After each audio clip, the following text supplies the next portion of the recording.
అందరికీ నమస్కారం. ఈరోజు ఎన్డీఏ కూటమి అభ్యర్థుల ప్రచారంలో భాగంగా సకినేటిపల్లి మండలం సకినేటిపల్లి గ్రామం సంజీవ కాలనీలో ఉన్నటువంటి ఎంఆర్పిఎస్ కుటుంబాలకి ఈరోజు ఎంఆర్పిఎస్ నాయకులు గ్రామాన ప్రచారం చేయడం జరుగుతూ ఉంది.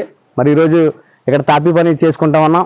గత ప్రభుత్వంలో చూసుకుంటే ఇసుక అనేది ఆకాశానికి అంటిన పరిస్థితి అందరికీ తెలిసిందే. గత 5 సంవత్సరాల్లో బడుగు బలహీన వర్గాలకు సంబంధించినటువంటి కూలీ నాలు చేసుకుని బతికే వాళ్ళు కనీసం ఒక 10,000 రూపాయలు ఇసుక కొనుక్కుని బాత్రూమ్లు కూడా కట్టుకోలేని పరిస్థితి ఈ గవర్నమెంట్లో మనం చూసాం. చాలా ఈ గ్రామాల్లో చూస్తే ఇంకా దుర్భరమైన పరిస్థితులు ఉన్నాయి. మరి రేపు రాబోయే ఎన్డీఏ ప్రభుత్వంలో చంద్రబాబు నాయుడు గారు ప్రకటించారు.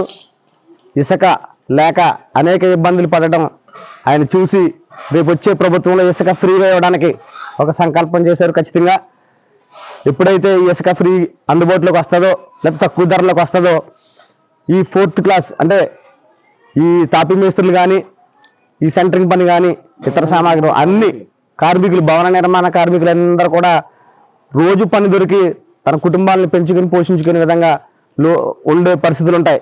ఈ ప్రభుత్వంలో చూస్తే ఈ వైఎస్ఆర్ కాంగ్రెస్ పార్టీ అధికారంలోకి వచ్చిన తర్వాత మొదటి 3 సంవత్సరాలు కూడా ఇసుక లేక భవన నిర్మాణ కార్మికులు రోడ్డుని పడ్డ పరిస్థితి మన ప్రజలందరూ చూశారు. నిజంగా భవన నిర్మాణ కార్మికులు ఎవరుంటారండి? మన బహుజనులు ఉంటారు, దళితులు ఉంటారు, అన్ని రకాల వర్గాల ప్రజలు మరి ఈరోజు ఇబ్బందులు పడ్డారు ఈ ప్రభుత్వంలో.